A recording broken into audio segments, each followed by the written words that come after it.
My mission is to help people live epic lives and be present with the miracle that is life on earth. It's always been around action and taking action and being confident and choosing intentionally to live the life that you want through brave action.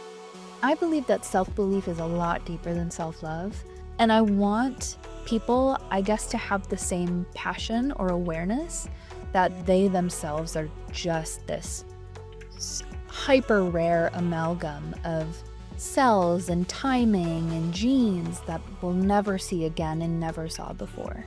That, I think, is an act of self-love in itself. To be like, I'm going to reject the common narrative that tells me that, especially as a lady, I'm not qualified to do this, and I'm gonna start this business. And then imposter syndrome always pops its head up. What do you think happens when we die? I honestly believe that, Because this is my first time meeting you and people watching might not know who you are, can you explain a little bit about yourself and what you do? yes. So I'm Amanda Popovski, and I'm a life and business coach for women entrepreneurs. So I basically help them go from overthinking and feeling overwhelmed and like analysis paralysis, perfectionism, imposter syndrome, like all the mental drama. I help them clear it up so that they can actually take brave action the aligned way, which is the best way for them, so that they can like show up in their business. Like we were kind of talking about this, a lot of women that I work with are they're either so overwhelmed they don't do anything, or they're like procrastinatory and they don't do anything. Mm. And so what I do is I really help them build the self-belief, a little bit of strategy, a little bit of mindset of being like, no, sales are a good thing. It's not going to make you feel icky, marketing. Um, and the mindset and the business come together to create like what I call the embodied CEO. Cool. So what got you into that? Like what would your path look like for Mm. yourself? You know, I like the three main points of the story of how I got here have to do with travel. I'm a huge travel person. It's like what fills my soul. And so the first one was I was going on a study abroad to Argentina. I was a Spanish major in school, and we did like a little 3-week study abroad. And we left on Christmas Day. And my older brother had gotten me a book called You Are a Badass by Jen Sincero. It's got a yellow cover. So I'm sure I've seen Yes, of somewhere. course. Um, and I was like, oh, that's interesting. I'll just throw it in my bag. I'd never read self-development or personal development or anything.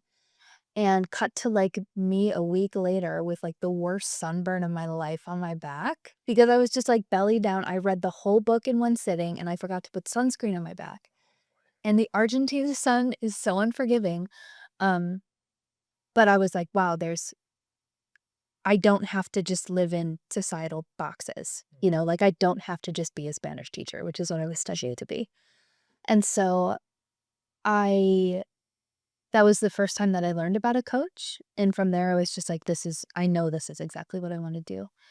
Um, and so I started a coaching business when I was in college, and for many different reasons, it didn't work out, and then I did digital marketing. I had my own, like, freelance small business for digital marketing, and then I went into corporate. Um, and then from corporate, I learned a ton. And I was on an all expenses paid trip to San Francisco through the corporate company I was learning about accounting. And I was in San Francisco, and it happened to coincide with my 25th birthday. And I woke up on my birthday in this beautiful San Francisco hotel, and my toes touched the floor of the hotel room. And I was like, no, no, this is not what I want. Like, I thought traveling on a company dime and, like, climbing the ladder and, like, the respect that we were talking about would be what I wanted. Definitely wasn't. And so that's when I decided to go back to my entrepreneurial roots and, like, kind of revisit who I was in college and start doing coaching. Um, but it wasn't until several months later when I went on a cruise with my boyfriend, again, travel, that I felt so viscerally devastated that I had to go back to work. I was like, "Oh, no, no, no, this is not what I want." Like, I want to be a full-time entrepreneur. I wanna make my own hours. I know I can do it. And then I left, um, corporate shortly after that, maybe 6 months after that. Okay. Yeah. So I can completely relate. I've been so many jobs I've had where I left. I'm like, I felt myself leaving on Friday, being excited and being like, then not excited that I was just excited for the weekend. Yes. And it's like, Yes. what are we doing? And everybody in the building is the same. Everybody's like, oh, we're so excited for the weekend. I'm like, it means I wasn't excited for Monday through Friday. And it's like I'm just wasting away. Which hey, some people do enjoy that, and you have to serve certain functions, but Yes. it's not. There's certain people I think just can't be tied down or like stuck in you have to do this for me type situation, and it can just drive you insane a little bit. Um, so going into coaching, did you know like what sort of coaching you wanted to go into? How did you decide like what you wanted to teach people? You know, at first it was self-love Okay. coaching, like helping young women, like young women, kind of like stop the societal bullshit of hating their bodies and the whole, rigmarole of that. And this time around, when just started, it was around, it's always been around action and taking action and being confident and choosing intentionally to live the life that you want through brave action. But at the start, it was a lot about purpose. I find a lot of gratification in helping people have that light bulb moment of like, oh, I am meant for something more, like I had when I read that book. Mhm. But then I was thinking a little more critically of like, what is my mission? My mission is to help people live epic lives and be present with the miracle that is life on earth. And who are the best people to bring out that mission when I work with them? And for me, it was entrepreneurs. Okay. Like, I knew that people who were professionals, even if they were super high powered, they couldn't set their own income. They couldn't set their own hours. They didn't have the freedom and the flexibility that I wanted to be able to help people create. I've actually been going through this a lot recently. So kind of a weird rule I've set for myself when I quit corporate or retail was I'll never wear a polo shirt again. And I'm sitting here wearing a polo Right. because I broke that rule last week. And it was one of these things that it took a lot of thinking. I was so because the polo always meant like that's your uniform. You work for me, and this is like it was just some weird symbol of the man for me. And my wife's like, you and I recently got into golf. And I couldn't find any shirts to wear because I was like, I don't want anything with a collar. And I found a few, but she's like, you set this rule for yourself. I'm like, I know, but I just can't break it. So I finally did. I'm like, listen, I'm doing this for myself. It's my choice to wear the polo now, and, it's nice to have a little more confidence in what I'm wearing. Because before I was like, "Well, if I'm not wearing polos, if I'm wearing t-shirts because I have my own business," but I really didn't feel good about it. Right. So I think going back to, like, the self-love thing is you have to get over so many things about yourself or embrace so many things about yourself before you can do what most people I assume who have a business wanna do, which is help people. Right. So you like how I don't know if you watch, like, RuPaul's Drag Races. She goes, how are you gonna love yourself if you can't love anybody else?" Yes. So it's so true. Do you watch RuPaul? All the time. Are you serious? All the time. That makes me so happy. Oh my Yeah, gosh. tonight of All Stars. I love it so much. Um, First of all, RuPaul is amazing. Just want to go on record saying that officially. Secondly, I love that yeah, this is so good because you're absolutely right.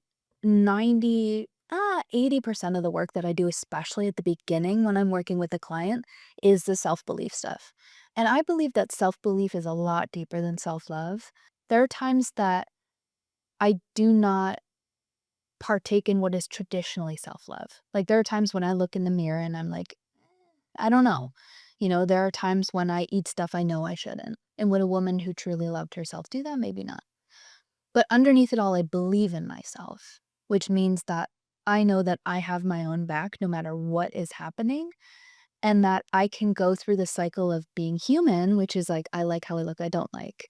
I'm eating cupcakes, I'm not eating cupcakes.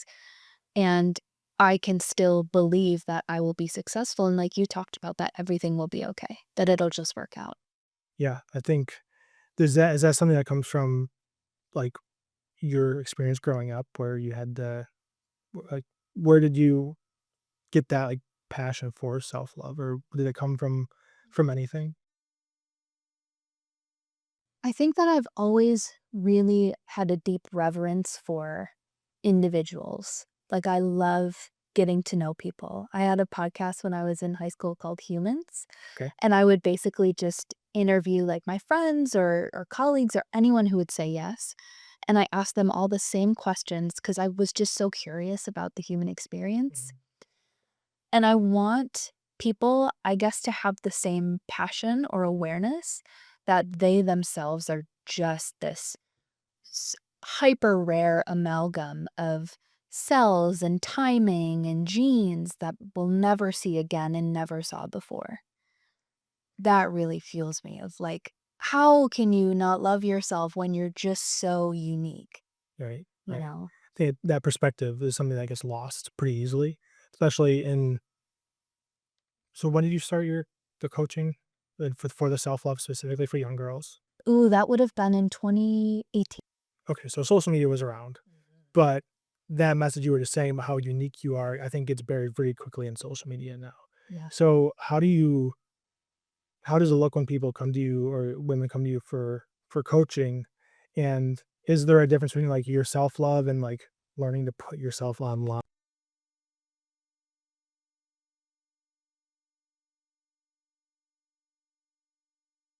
Yes. The majority of women who come to me have already started a business or know that they want to start a business. And that I think is an act of self love in itself to be like, I'm going to reject the common narrative that tells me that, especially as a lady, I'm not qualified to do this. And I'm going to start this business. So there's already kind of a baseline of like, I know that I deserve enough respect in my lifetime to make this leap to do this thing, to make it happen. What I think they struggle with and what I think a lot of women and people struggle with is, like, the very natural lizard brain that comes in and is like, "No, no, no, no, no. We're gonna conserve resources. You're gonna save time and money, and you're gonna stay in these patterns even though they don't serve you because it's in your comfort zone, and we're not gonna go outside our comfort zone because then that's going to be certain psychological death or physical death." So when people come in, they have, like, this baseline of, mm, confidence or the ability to take action, but I think it's that deeper perspective of, like, "Okay, I'm super unique. Even if everyone else is saying the exact same thing, they're not saying it like me, and they're not me. They don't have my lived experience, my knowledge, my passions, my weird hobbies and quirks." And to get them to show up online is really about bringing them back to that individualistic idea of like, yeah, there's a million other copywriters online, but I know that if I show up as myself, I'm going to call in and magnetize and attract the people that vibe with me as a person. I totally agree. I think so many people don't want to copy someone else, or and I usually tell people like you can, 'cause that's something I deal with when people making content, especially if I'm working within the same niche. Everybody's like, I don't want to sound like so and so. I was like, well, as long as you talk about what you know and tell the one of one stories. Like if you're just reciting facts that you can pull off Google or ChatGPT, you might sound different, but you might have a different way of saying it. Like, you might have you have to weave in who you are into things because that's what sets people apart. Like I work with a lot of real estate agents, and I always tell people the reason I chose my real estate agent is because I got to a house for a showing, and or the reason I knew I liked him was I got to a showing, he had already beaten me there, and I hear from the back of the house, "This place fucking sucks." I was like, "Perfect." And it's just he is now that would probably turn someone off completely when I'm like, "This is the type of person I need." And I think a lot of people get hung up in the, "What do I say? What kind of content do I make? Or how do I put myself out there?" versus like, what's my unique perspective on things that people might connect to? And it's also about knowing. I feel like I never realized I talk with my hands so much, but it's also about knowing who you're talking to. Like, a lot of people at the beginning of their business are really tempted to just work with anyone, and for that could work for some businesses. For the women I work with and for the woman that I was, who was, like, people pleasery and um a little bit ADHD and a little bit overthinking and, kind of like not comfortable being uncomfortable, there's this impetus to be like, "Oh, I'll make that person happy. I'll work with them even though the rate is low." Or, it's just such a cost in your business to not know who your niche is and who you wanna talk to and what transformation you provide for them. So I think that's a big part of it too, is if I'm a coach, if I'm a life coach for women and I don't know what transformation I offer, I just know I wanna work with women, it's gonna be really hard, like, what I say is gonna be on, like, 7 different radio stations. Like, the frequency is just not gonna be Mhm. there. But if I'm tuned into one single radio station for exactly the person who wants to listen to slow jams, then that's the perfect match, and they can feel that, I think. Yeah, 100%. So on that subject of not working with everybody, Mm. how do you find your niche without working with at least a few different types of people? I think it comes from I there's a very specific way of starting your business as a service-based entrepreneur, like someone who does one-on-one stuff like me, that really works, and that's market research. So, having a general idea of who you wanna work with, being able to put out the feelers for that kind of person, saying like, "Let's meet, I'll take a bunch of notes, I'll coach you for free in this little half-hour session." And then that's where you kind of get the feel, I think. I don't think it's wrong for beginner entrepreneurs, like baby, baby, baby business owners, to be like, "I'm a coach, let's do this thing," and then take in many different people. But as you progress in your business, like past the first few clients, that's when I feel like it's important to move past the noise when you're moving past like family, friends, immediate network. When you want to call in more people, that's when having the niche is really important, I would say. Yeah, it's something I've recently gone to, we talked about before, like, I've started to be only studio only, and it's really hard to say no to people, Mm, because I think if you have a business, especially services where you probably started to help people, it's hard to say no because 'cause you're just saying you're so effectively saying, "I can't help you." And it's a weird thing to have to, like, learn because essentially, in order to grow, you have to be able to say no to the right things and say yes to the right things. mm. Um, do you have anybody who comes to you who they've already said yes to a lot of people and you're trying to help them to maybe say no, or do you have anybody, like, in that situation where they've said yes a bunch of times, but now it's like, I still learn how to say no a little bit? Yes. Yes, I have. And I wanna go back to what you said about, like, you feeling bad that you can't help them. But, like, are you actually helping them? Like, if they're not great for you, they're sucking out a lot of energy. You had talked about on your last podcast episode, the people that pay the least are, like, the most terrible, Mhm, yeah. which is so true. It's like, I guess you have to, as the person who's steering the ship of the company, be like, "Is this worth the money that they would pay me?" Mhm. And in that case, like, as the CEO, you need to bring in cash flow for the company, then, like, yeah, do that. But I also think it's a disservice for us to think that we have to help everyone, because if we have that mentality, then the real people that we're here to help go unhelped, because all of our energy is on, like, the 20% of people that are just kind of noise, I guess. Yeah. I still think in the case of, like, a lower paying person, they're still gonna get help, like, Yeah. but you're not helping yourself at all. They're almost taking advantage of you, especially if for myself, no matter what you pay me, I do the best job I can. Like, I know other companies who will be like, "Oh, if for a lower rate, we only use, like, these cameras, or we do this type of work," and I just throw everything I have at because at the end of the day, my name's going out. So I don't wanna even no one else knows that you might have been a low paying client. If the video sucks, the video sucks.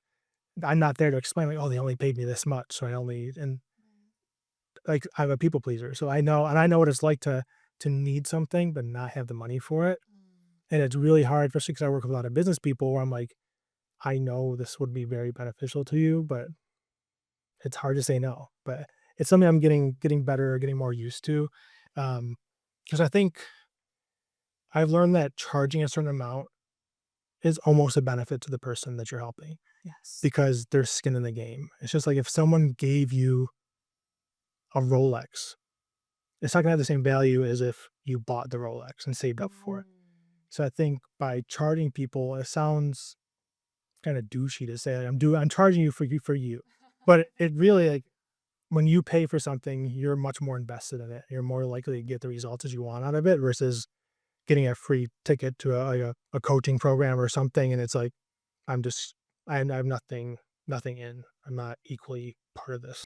And I think that's really I think that the exchange that happens when someone pays for a high ticket item is they are investing in their belief in themselves as well. Mhm. They're like, "I'm the kind of person who can drop this money and I trust myself to make it back.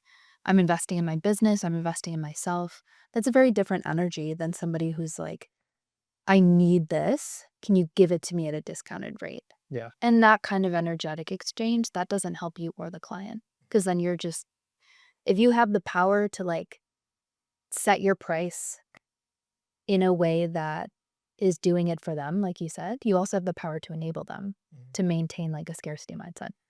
That is my idea. You had asked about someone who had trouble saying no. One of my clients, Sarah, she is a virtual assistant, and she was getting like, it when we work with the wrong people for too much, or we have that one client I've had this kind of client before, that one client who's like, you see their name on the calendar for me, and I'm like, "Oh, man." Like, I know it's gonna take double my energy to be on the phone with this person for, like, 45 minutes than it would to be on the phone for an hour and a half with a client that I really vibe with. Mhm. There's such a cost, and I think she was starting to feel that cost, and she also, for her own purposes, wanted to h hold herself in a way that, like, she was a woman who signed aligned clients. She was a woman who attracted aligned clients. That identity was important to her to build, and so that plus the energetic and the stress level cost of working with people that she didn't want to, she was like, "Yeah, I'm kind of over this." And I think what's really important about her story and mine going through the same thing is you have to be able to play the long game and see that you're not going to see an immediate return on that decision. Like, aligned clients are probably not going to just, like, swarm you, right?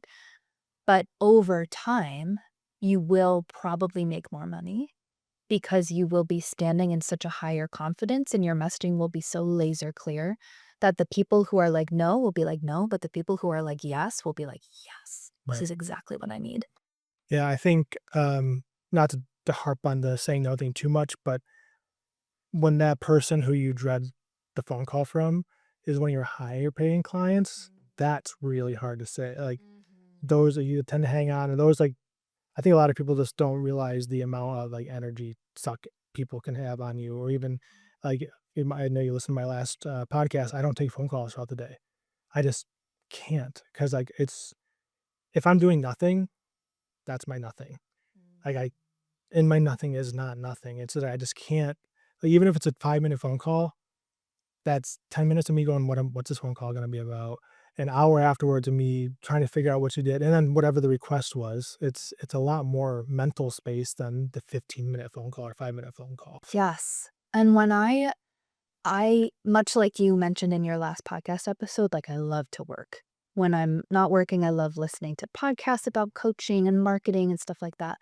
But I notice on the weekends when I feel myself trying to dip in there, it's almost like 2 rivers, right? And I'm on my lazy river. I'm, like, watching TV, I'm eating a handful of almonds, I'm chilling. If I were to think about work or open up my laptop, then I'm going into another river, and that doesn't feel good. Like, even if it's just 5 minutes, like a dip, like you said, I still got that work Mhm. ick on me, in a time when I'm supposed to be and slotted to be in this beautiful little lazy river. How do you how do you train yourself to stay in the river? Because for me, I really enjoy the work river. So, like, even if I'm not working, like you, I'm listening to podcasts about it, and, like, I barely listen to music anymore. So I'm always just listening to something that will help me in some way, maybe over-consuming for sure, but, like, how do you shut that part off? I tie it back to being in integrity with what I teach my clients because so much of I'm a business coach, right? So much of what I do with my clients is around their business is about having confidence, setting boundaries, being present, manifesting even. And I want like my identity as a person, I want to be someone who plays hard, works hard. And I also trust myself to be on when I need to be on. I think that's a big thing is that when I was working in corporate, I had to work on the weekends. I didn't have a choice. And so now I feel like it's such a luxury for me to be able to take 2 full days to rest. And I've been able to see the positive consequences of that. Like, even if I don't have I have no brain cell on the weekend. When I come back to my work on Monday, I'm refreshed, I'm excited, and I have more potent thoughts because so much of it is thought leadership, even in any industry, Yeah. I think nowadays. Do you do you ever have to schedule yourself your time off as it's an appointment? No, I've never had to do that. Well, maybe not never, but I have a pretty good gauge for myself of when I have worked to my limit. Like if I have a whole day of just like writing content, doing the email newsletters, whatever set out, I've got a pretty good gauge of like 2.5 hours. That's my max. Yeah. I'm gonna go watch Schitt's Creek. I'm gonna go eat the popcorn. And then I know my internal thermometer knows when it's time to come back to work. I'll start to get a little bit like, "Ooh, yeah, I should probably go work now," but not from a place of guilt, Mhm. from a place of being like, "Okay, I honor the flow of my experience." Yeah, I'm struggling with that, like, now, but, like, the weather, and it's like, I can't bring myself to lock in like I normally can. It's like, "It's just nice out. I'm gonna go golf."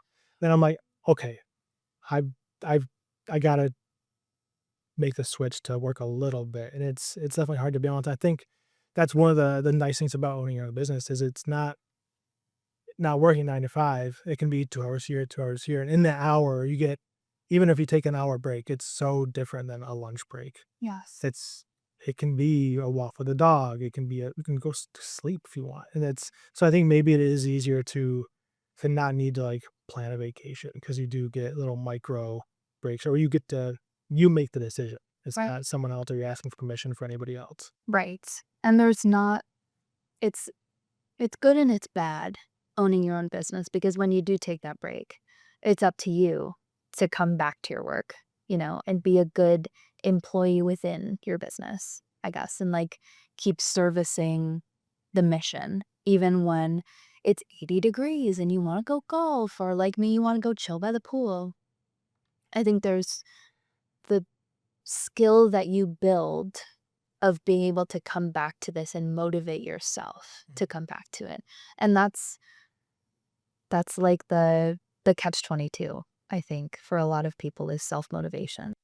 Yeah, I think too, like, having good systems in place so your business can last longer without you makes it easier to come back. Because if you're gone for too long, like, it's all burnt down. I'm not going back there. Versus, like, you have certain systems in place, like, it's or even an employee or an assistant or anything like that. It's like, things aren't gonna burn down. I can take this time. It's actually a benefit to me and everybody I work with because I'm gonna come back with new ideas or just a fresher look on things. I think systems are extremely important in any business, but they're often overlooked, or I think a lot of people just put their head down and it's like, well, that's important. I think the whole work smarter, not harder definitely makes sense, but I think you have to work really hard to know what to work smart on. That makes sense. You have to like grind yourself away. Like, okay, I know what grinds me away. How can I make a system to take care of that? 100%.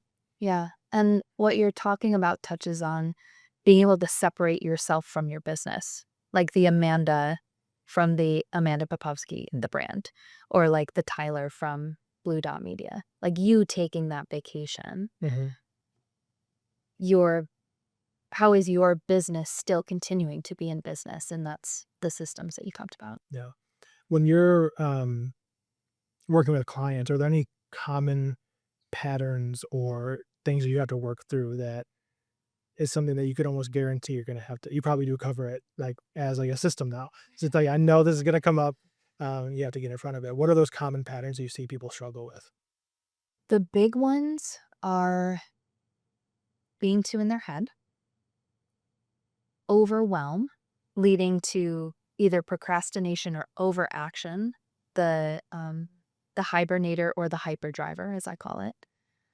And then imposter syndrome always pops its head up at different times. It's like so much of what coaching is helping people get to their next level. And there's this saying, new level, new devil. It's like we recycle all of these patterns come up every time that we get to this new level. And it's just because we're breaching the comfort zone that we've created. So if I hit a certain income goal and I'm consistently making that income goal, as I set my sights on the next one, my brain, of course, is going to be like, well, you shouldn't do that. You're so comfortable here, right? So I think just the overall like mindset stuff, overthinking, overwhelm, procrastination, imposter syndrome, some analysis paralysis, like second guessing, and like the mental toll that that takes. Mhm. 100% of my clients experience that. Can you explain what, I feel like I have a good idea what imposter syndrome is, but I've never really, just explain what it is. I want to hear actually what you think it is. The way I think it for me comes up is like, who am I? Like why would someone listen to me? Is that as simple as it is? That is pretty much exactly how I think of it too. It's like, who am I to do this thing? Like, people are going to think I look so stupid.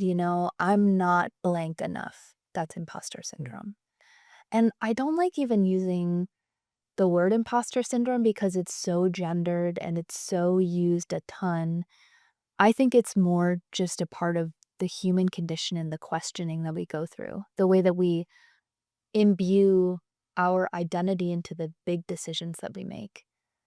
So I think of imposter syndrome as, who am I to do this thing? I'm not blank enough to do this thing. And for a long time, for me, that was my age. So who is going to pay me XYZ to be their coach when I'm younger than them? Mm. But I found my age to be a real advantage because I imbue a lot of like liveliness and fun into the coaching that I do that I think as people get older, they may lose touch with. And I've realized that for my industry, at least for coaching, it's so much more about who you choose to be than how old you are. It's about how skilled and adept are you at helping guide people through overcoming their own blocks and moving forward. And that's something that I'm super skilled at. And it doesn't matter how old I am.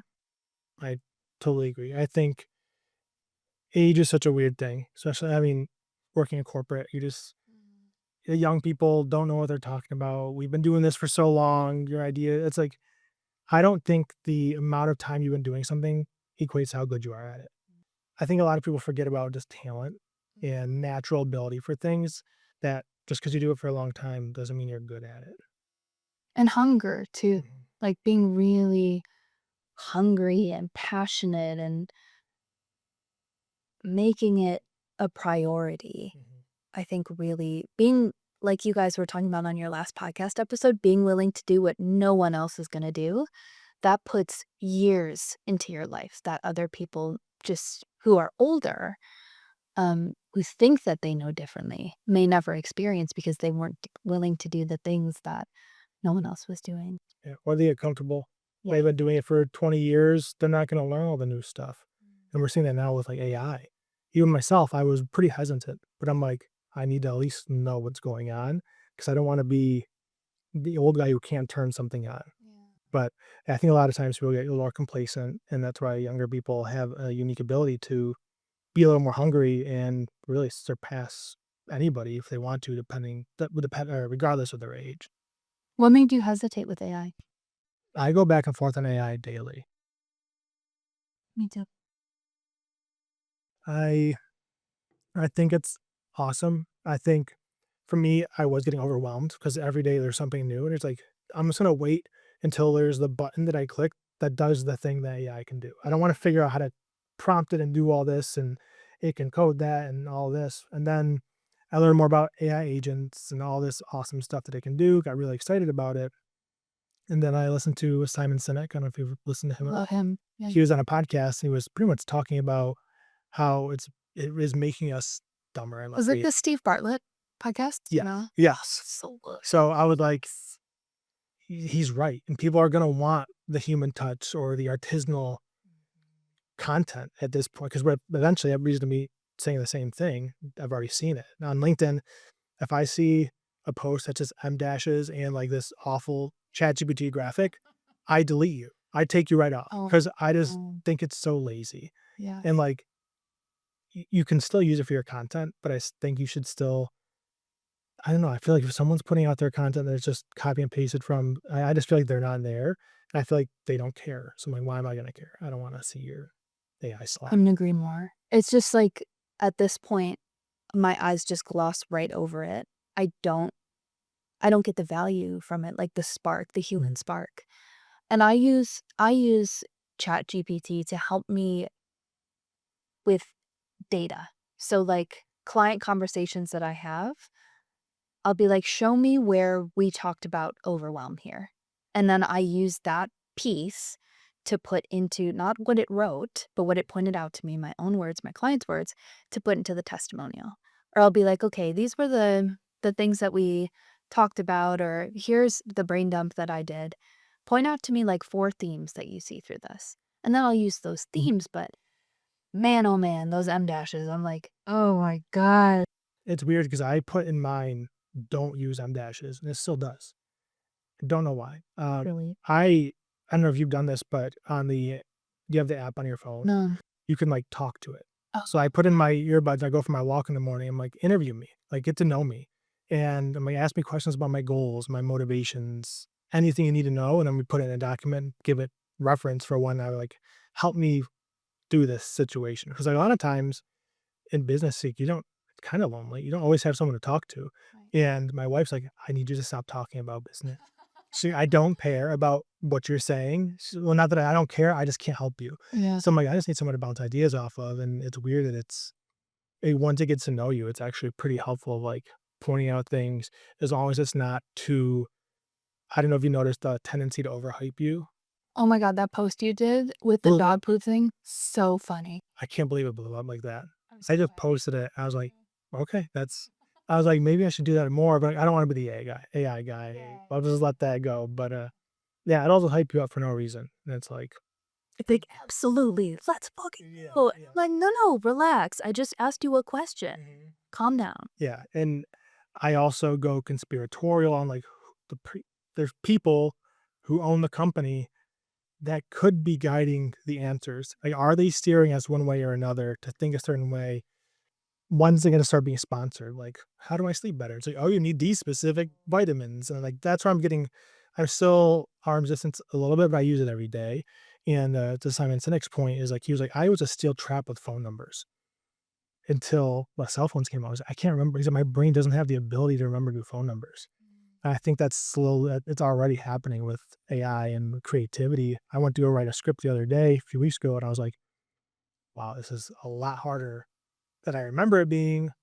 I need to still use that muscle. So I use it like you do. Give me bullet points or compile some data and then let me think through this Yeah, type of thing. and that takes so much discipline, especially when it's right there, for it to write the content, for it to do something like I find my brain resisting design, like website design and stuff for different things that I do. I'm like, "Man, I just want someone to do this for me." And I've had to stop myself from being like, "Hey, ChatGPT, how would you design this?" Because 'Cause I'm like, "No, no, no, no. Yep. I want this I want my brain to be functional Yeah. for as long as possible." I used it this morning to code like a whole website. So Oh, hell I was like, how do I do this? And I'm like, I don't like this button. Let's change this. It's wow. cheaper than paying a coder, or at least bringing it to a point where I can get it to someone who like, okay, I know what we need to do here. But I want to talk about you have a 4-step framework. I'm gonna butcher it. What is the 4-step framework to what? It's the action awakening process Okay, is what I tell me call about it. that. So this is really helpful for micro in the moment, being able to move past the brain patterns of procrastination, overthinking, overwhelm, everything we talked about. And it's really based on the idea that any of these things that I just mentioned, especially procrastination, it's only based on instant gratification, short term. Being able to, I use the example of my client who wanted to like post on Instagram and she had her thumb hovering over the create button, but then she saw all of the highlights and she saw this beautiful post from someone in her same niche and she was like, I can't do that. So I'm not going to post. I'll do it later. And so what you do this four-step process is, well, do you have anything that you like sometimes procrastinate on or an example? Like, anything in particular or anything business-wise? Anything in particular? I've been meaning to shoot ads for a new service of mine for 3 weeks, and I Yeah. just haven't done it. Yeah, yeah, yeah. Okay, cool. So I'm going to walk you through the action awakening process. So basically, what you do is where do you usually stop? Like you have the thought, right? I should shoot the ad. Mhm. What comes into your head that stops you? What's that thought? It's funny because I have them scripted. Mhm. I have everything, and I do it. Like, I know how to do this. I stop it when it's like, "I'm gonna go do it." It's almost like I don't wanna do it in the studio right now. I wanna go out somewhere. Maybe it's like I don't have a camera, I don't have a person, or I need a person to, like, hold the camera or something. That's why I kinda stop right at the, like, I need to go schedule it. Okay, interesting. So then there has to be something preceding what those thoughts that you just told me of like, "Oh, I don't have blah, blah, blah, blah, blah." I wonder if it's like, is it just I don't wanna do it? Is it like it's too much work? Is it like it's boring, let me go do this other thing that's more exciting? I think realistically is it's for a whole new, like, branch of what I wanna do, which is gonna be helping contractors and, like, roofers and home services do make their ads and have a system to get more leads. But it's not what I do. So I'm like, I know it might not work, or it's not really what I love doing, which is like the studio stuff, but I know it's a need that needs to be filled, and it's going to generate good money. It's going to help people get a lot of results. So I'm like, I know it's going to be a good business move. I just don't know if I'm going to do with it. I'm like, who am I? Who am I? I've never done it before. Like, how do I know if it's going to go the way I'm hoping it will go? Okay, sick. So overwhelm is coming in, which is like you're about to do this one thing, but you're making it mean all of the whole Mhm. pie instead of having just the forkful. So your brain is coming in and being like, "Whoa, whoa, whoa, buddy. This is a whole new project. It's going to be really uncomfortable because the brain does not like uncomfortable emotions." So basically, what you do in the moment that you think like, "Oh yeah, I should do this," or you pick up the script or whatever that intercepting thought is, let's say for you it's, I don't know if it's gonna work. Is that fair? Yeah. Okay. So in that moment that you hear, I don't know if it's gonna work, the first step is that you take a deep breath.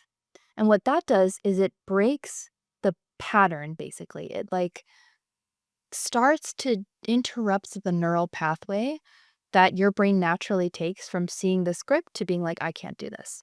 There's a neural pathway jump that happens, and that breath allows you to create some space. It's also just nice to breathe and nourish your body with oxygen, but that's the first step.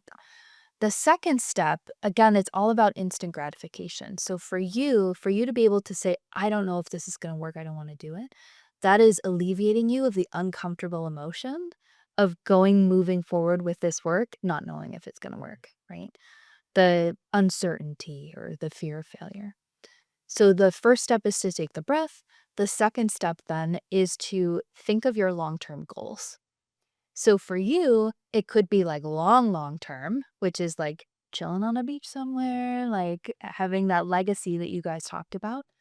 Or it could be your goal of expanding into this branch because some part of you knows it's going to work, right? So calling to mind your long-term goals, again, that breaks the cycle of just staying in the short-term instant gratification, expands you to be able to think of the long-term goal.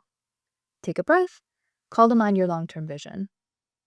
Third thing is to think about your future self who has done that already, who is already living in that long-term vision. What would they do? And that's, again, just the last icing on the cake of like, let's pull you into long-term thinking. There is a future in which you're doing this and you are successful. What are they going to do? What would they say? And then the fourth thing is to do it knowing that it's going to be uncomfortable.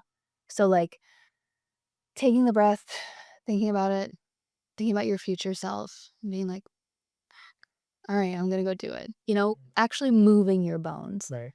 And then I always have an addendum at the end, especially for women who tend to be more perfectionistic, of like, do a B minus job. Don't try to shoot for A plus plus.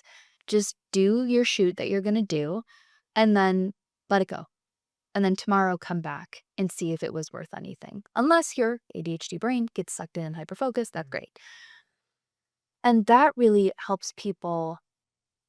That whole framework helps the women that I work with understand, like, okay, when I'm procrastinating, it's only for instant gratification. We never grow our businesses from instant gratification. It's always from long-term strategy. So if I want to be a badass business owner, I got to do it. And that future self helps kind of pull us in the direction instead of pushing yourself from guilt and shame of being like, I should be doing this. I'm such a piece of shit that I'm not doing this. Can we swear? Yeah. Okay, great. um, and then the do it imperfectly just allows you to create the habit of doing the opposite of procrastination, Mhm. just like getting it done. Yeah, the whole imperfect action Yes, type thing. messy Yeah. action. Yes. I don't know if you've ever heard of Alex Hormozy. He's a has like a portfolio of companies he acquired. He's like $100 million net worth guy who helps other entrepreneurs do stuff. Great guy.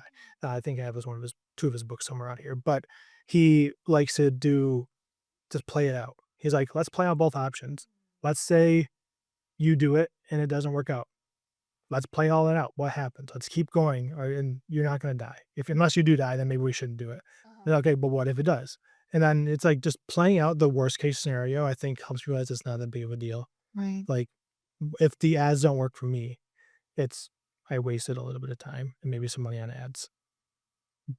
Don't know. I haven't played it out myself enough. So like when you say it out loud, you're like, that's all that's really going to happen. But I think maybe on a deeper level, it's like maybe people who see those ads will see that it didn't work out, and then you have the whole like, I don't know, people think I'm a failure on that new thing that I'm doing. But I think with anything new, it's unreasonable to think you're going to be good at it. That's a great point.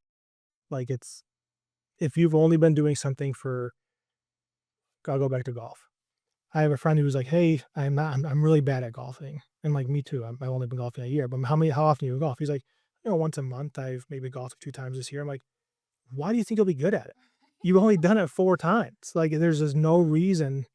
And I don't know where that comes from, but people just, I think we just expect ourselves to be good at everything, maybe because other people are good at it, but they don't realize everybody who's bad at their first time doing the thing they're good at. 100%. And that's the B minus thing, Mhm. because it is going to be B minus. But for most people, like your ideal people are going to see that ad and be like, wow, that's A plus work.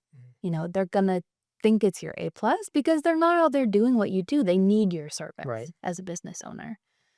My friend called golf human fetch today, and I thought that was remarkable. Yeah, it's funny. There's even a thing called fling golf, where essentially it's like golf and lacrosse where you actually fling it. So it's even more like fetch, where it's like you throw it and then you go get it. Like That's hilarious. um, yeah, it's nice to actually be bad at something Yeah. because it's helped me realize, okay, you, you can be bad at something and still enjoy it. And like for me, it's like I used to get upset when I'm having a bad hole, but I'm like, wait a second, it's Wednesday afternoon and I'm golfing. I don't know anybody else who's doing that. That's my age. I'm golfing with my father-in-law. So it's like, no one else gets to do this. So like, yeah, let's be bad at golf because that's better than sitting at a desk or wasting away somewhere. Right. And that's so powerful too when we're able to step back. Because, like, first of all, our brains don't want us to be abandoned. evolutionary psychology speaking. So for your brain to immediately jump to, it's going to be a failure, people are going to hate it, they're not going to like me, that equals in your brain you being kicked out of the tribe, having to fend for resources. When in reality, you're just going to be a little embarrassed, but the brain inflates it to this Right. huge thing to keep you safe. And then being able to step back, like I think we talked about this before the podcast started rolling, but like once you acclimate to like a 10K month, then that bigger thing becomes more intense, or like you have to keep it up more. Like you just become we're Like acclimated. acclimated. Yeah, I was saying the Spanish word, but we become so much more acclimated. The water becomes the same temperature as our skin that we're not able to recognize like, oh yeah, I'm doing something that 2 years ago I would be shocked that I was Right. doing. Like me going to see a movie on a Wednesday night, or like be at home alone, like strategizing my next Mhm. whatever, my next launch. That stuff can feel so big, and it's always going to feel big, and we're always going to have things that we're uncomfortable about. But if we can step back, like you said, and recognize the miracle of being here and like working toward the fruit of our labor, then that's a pretty good life. I do want to talk about um, specifically women because that's who you help. Is there a reason you don't help men, or is it just you find that's who you can help the most? I really look forward to women in business is where I've niched. It's where I feel really comfortable and excited, but I really look forward to the day when I'm able to have a male client or like help anyone regardless of their gender. I think I can, but right now for my business to be lucrative and profitable at the beginning, it's important to me that I work with women entrepreneurs. But I am, like, so dying to coach a guy and, like, build my chops there and be able to have a little bit of, like, just it's a different energy when you're talking to someone of a different gender. How I don't know. How do you think women differ than men when it comes to entrepreneurship and the help they might need or how they respond to coaching or anything like that? So I touched on this before, like, I spent, like, an hour and a half getting ready for this on-camera interview. Maybe guys do that, but I don't think that they do. And so it holds a lot of women back. Even that little thing of like, I don't have makeup on, my hair's not done, the laundry's not done, all that stuff. Like the more domestic side that women tend to be responsible for, and the presentation side that women tend to care more about or are socialized to care more about, that stops them from showing up online, which is a damn shame because they Mm. have like a big message to share. That, and I think that there's so many studies about how women and men differ when it comes to demonstrating courage or taking a risk or applying for a job. Like men are conditioned with a certain level of confidence or whatever it is that they see a job application, there's 10 bullets, they fit two of them, they submit for the job, right? A more classic traditional man Mhm. would do that. And then classic traditional woman, second guessing herself, she fits like 8 of the qualifications and she's still like, "Yeah, but I don't fit that last 2, so I'm not going to apply." I would be really interested to have those studies repeated with my generation because I think a lot more men are socially anxious, overwhelmed, struggling. Like, I think it's a generational thing Yeah. rather than a gendered thing. But I do still think that there's a big difference between like a woman who's second guessing how she should go about it and who has additional responsibilities in the home of like, I don't have time to work on my business because I have to do the laundry versus a guy who can work a 12-hour day without blinking. Do you think that women are afraid to, maybe afraid is not the right word, but they're more hesitant to apply for those jobs because they're probably going to be up against more men, whereas the men are like, whereas where I'm up against the guys. Do you think that has any weight on it? Ooh, for sure. For sure. And I think when it comes to, like, really if you think about it, women weren't able to have their own credit cards until, like, the 1970s, you know? There's something in the generational DNA of men that women don't have, which is it is acceptable for you to go into business. It is acceptable for you to be high powered. You're not gonna be called a bitch if you do that. Whereas I think in women, there's like a generational, there's just like, we are so new to this high powered workforce as a half of the population that I think there's still like generational hesitancies. There's still something in the water telling us that we can't, shouldn't, won't make it if we do that.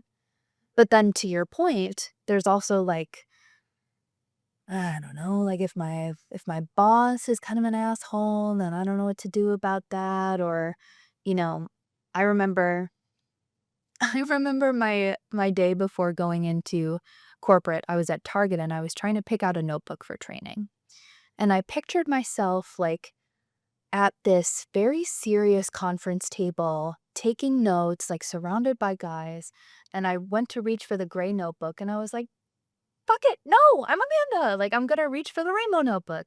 And then I walked in, and of course, it was the chillest, and like, there was more women hired in my team than men. But there is just that like sticking point that I think comes up no matter what high powered thing you're going for, that I like to help women overcome and find a lot of gratification in helping them be like, yeah, I'm a woman, and sometimes that's really painful, and sometimes it's unfair, and also I love being a woman because of all the powers that I have. And I think, at least myself, I know so many women are better at things than I am. And I think it's the sooner a guy can realize that, it's gonna just make the whatever team you're on grow better. Like when I worked at Best Buy years ago, we used to get people in the home theater department who, whenever there was a young lady working with them, they'd come over like, "Can I get someone else?" I know what they meant. I'd go get another girl from our department, and I'm like, she knows more about this than anybody in the store. Like, you need to listen to her. Like, I'm like, or I can give you the absolute wrong advice. I think, it's usually older guys who are like, "Can I get a another guy to talk about this with?" It's like, no, you just I think, yeah, the generational thing I think is kinda switching around.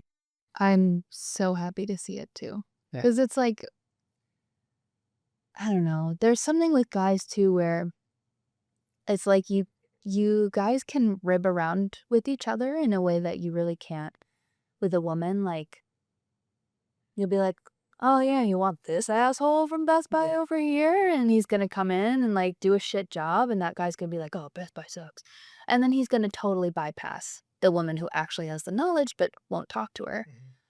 And that I don't know how I feel about that. Like, should men and women equally be able to rib each other and call each other ugly and, like, be like, "This dumb idiot," you know? I don't think so. But I also don't think it's fair to always put the pressure on the woman to be, like, polished and communicating well and stuff Mhm. when it's just like, "Ah, Joe Schmo over there." I think it might be I think it's really up to the individuals in the ribbing, because to your point of, like, why should the woman have to be so polished? It's like, why should the can the guy just have some fun too? I think it's all dependent on how the person's interpreting. I think you have to have that relationship with the person, especially when it comes to, like, joking with somebody.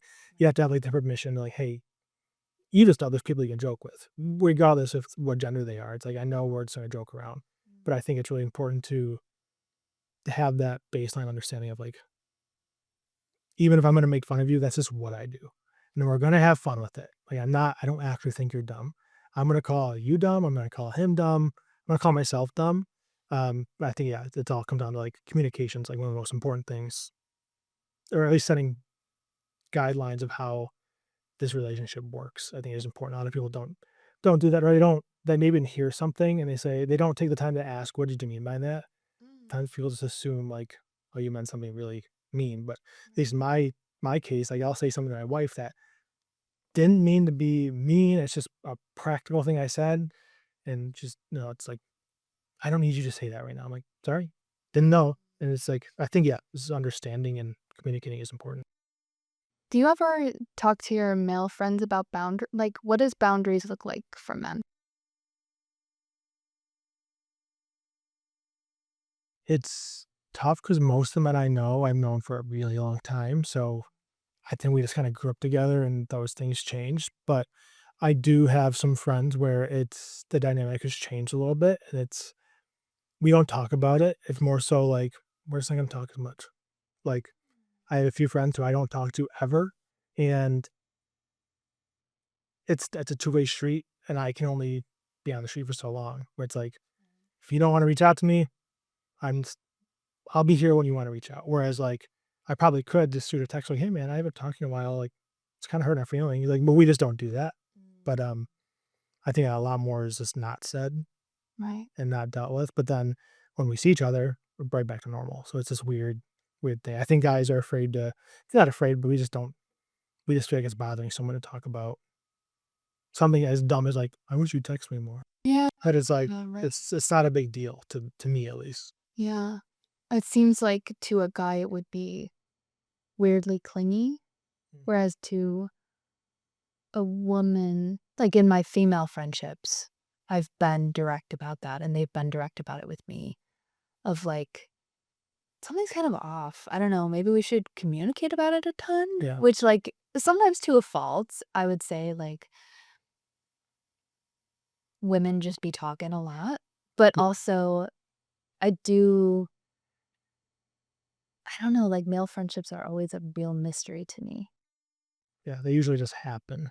Yeah. Like, and things just kind of mold and it's just whatever. It's this weird thing, but I think too probably comes into the whole, like, masculinity thing where it's, like, gay to talk about feelings with your buddies, like, "I wish you'd text me more," but, like, who cares? Right. Realistically, but, I think more people are opening to, like, at least talking and, like 'cause at a certain day, if you have it the sooner you're willing just to shoot that text off, it's just like anything.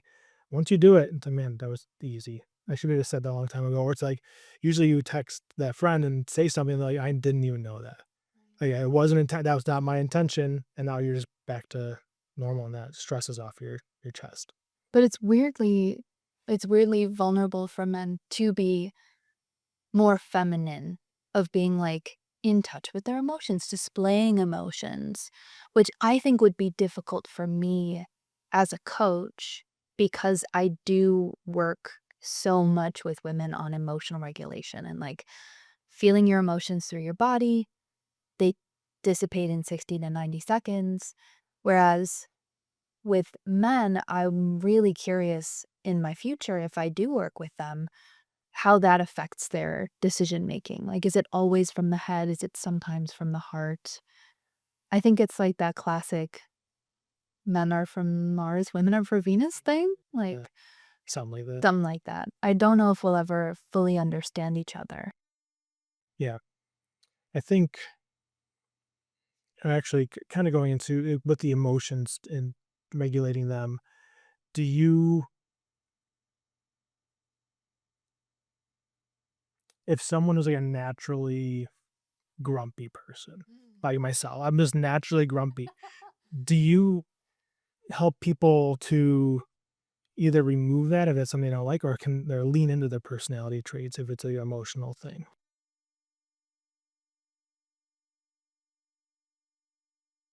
I think it's about meeting them where they are. So, a lot of the work that I do is helping women become more confident and take brave action and take risks. And in order to do that, there's you can either go into it with a hyper positive mindset. You can go into it with like, this is not going to work out, but I'm going to do it because Amanda told me to. Or you can go in the neutral and be like, I'm interested to see how this plays out.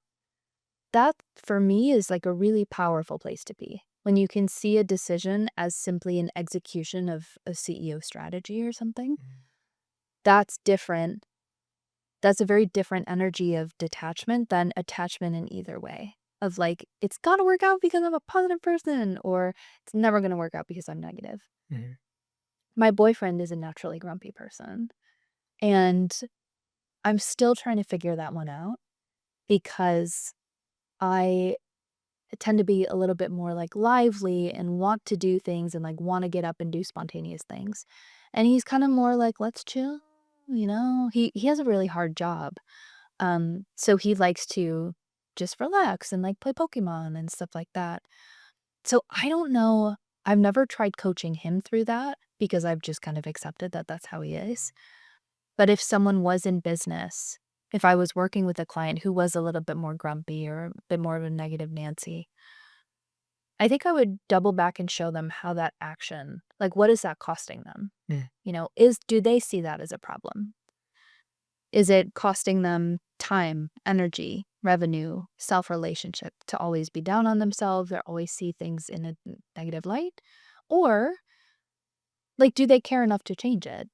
Do they see it as an obstacle to their business growth? If not, then that's fine. If I see it as an obstacle to their business growth of like, damn, your mindset is really bad here. I think that's going to cause these problems.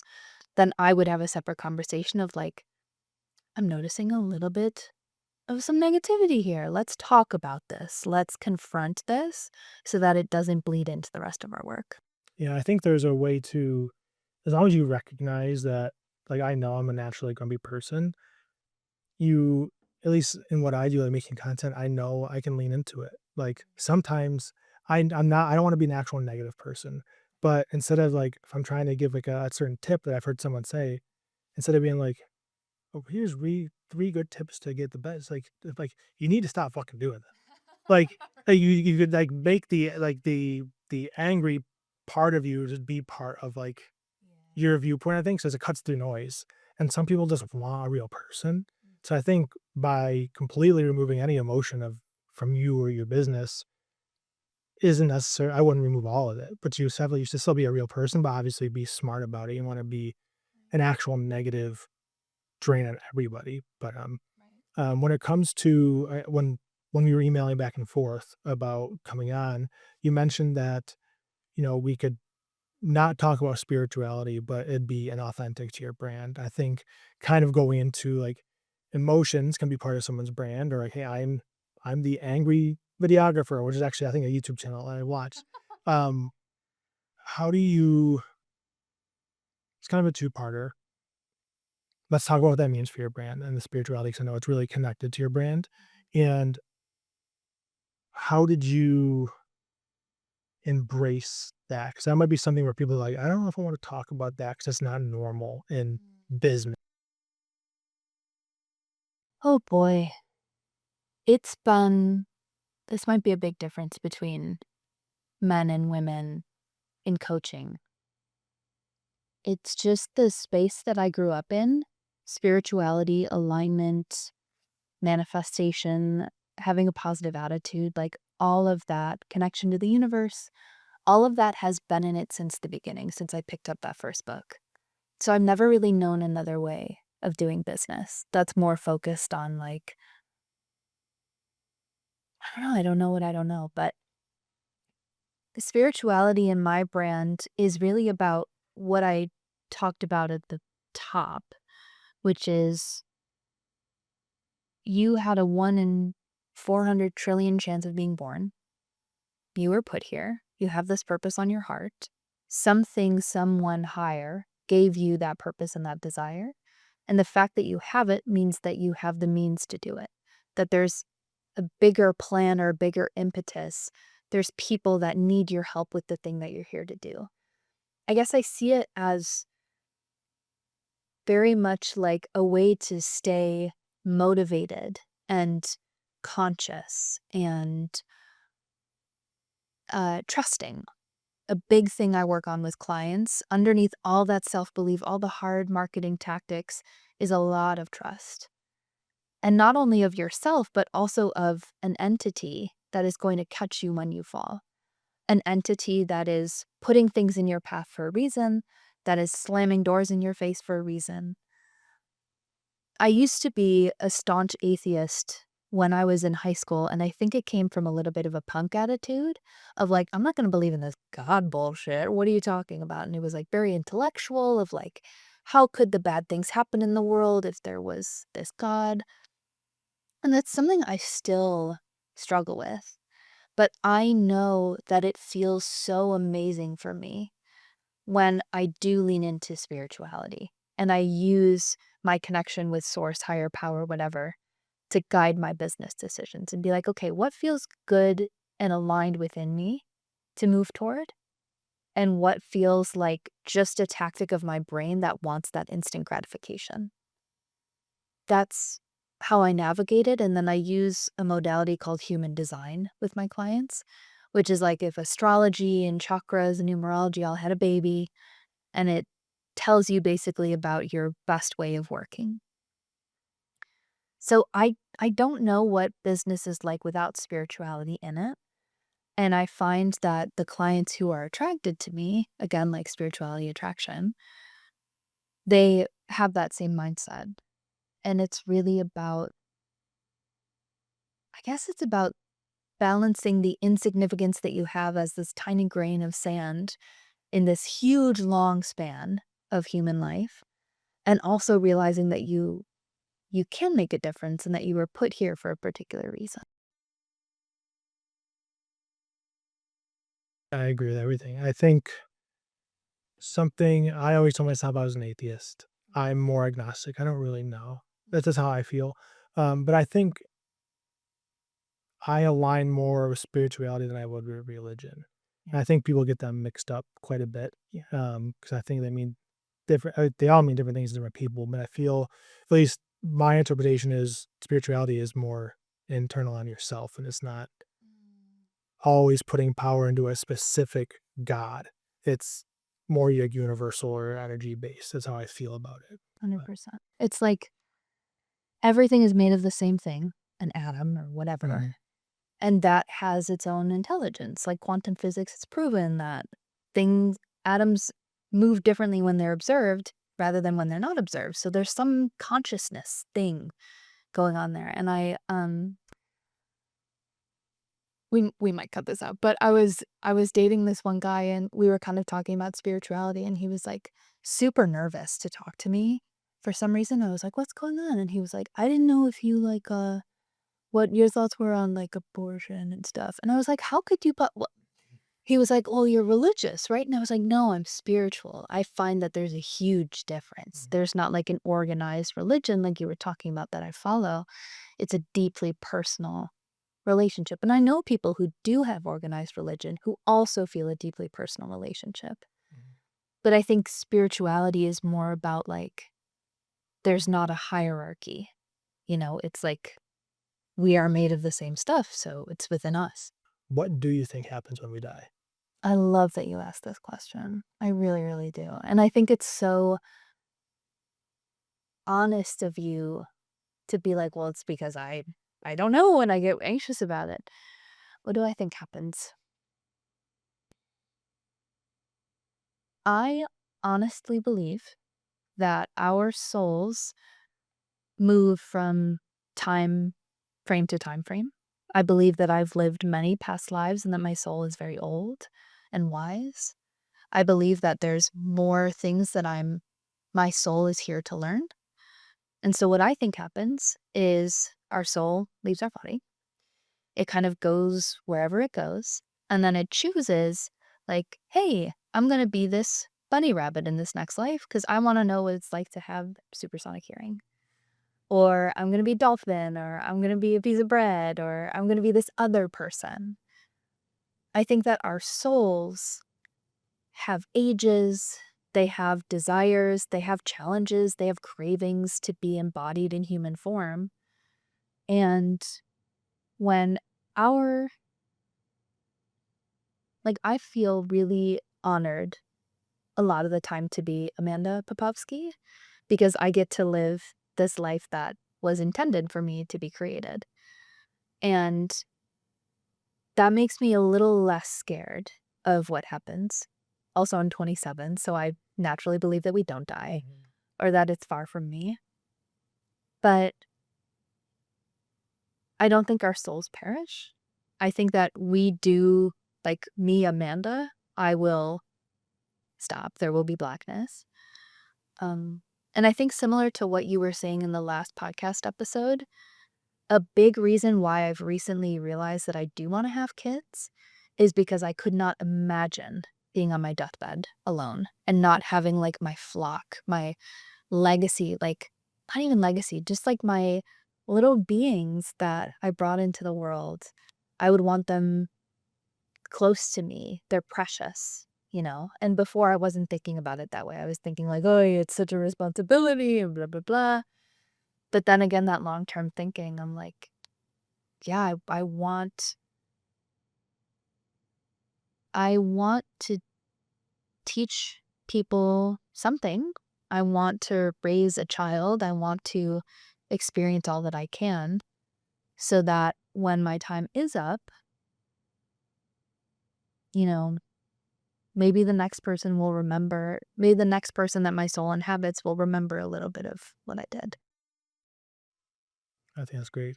That's you answered that fantastically. I think about the deathbed a lot, and it's gotten a lot better. I used to have, like, full-blown panic attacks. Pull the car over, can't think, have to because I think it's because it's too big of a thought for me to wrap my head around, right? My brain just like, "We don't know what that is." Like, it's just it blew my mind. Like, literally, I'm just like, I had to, like, hyperventilate and everything. But, I still don't think kids are for me. But I think there's other ways to like, we love dogs, or we're gonna have friends, and there's other ways to impact lives. And you know what's so interesting is that I find myself wondering like if everyone I this may come out way wrong, but if everyone was able to live the life that they designed for themselves, I'm sure some people would want to have kids. But I wonder if some people have kids because it's just like the thing to do, Mhm. you know?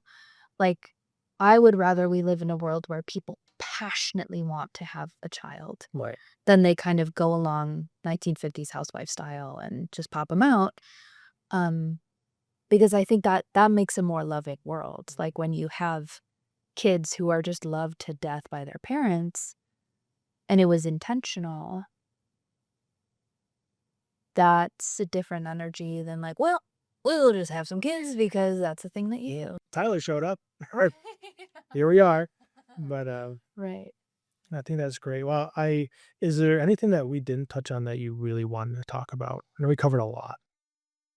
I wanted to ask you about why you started this, but like I felt like I want to know more about you and like your story and I want to hear your responses to the questions, but maybe that's a podcast. Number 2, yeah.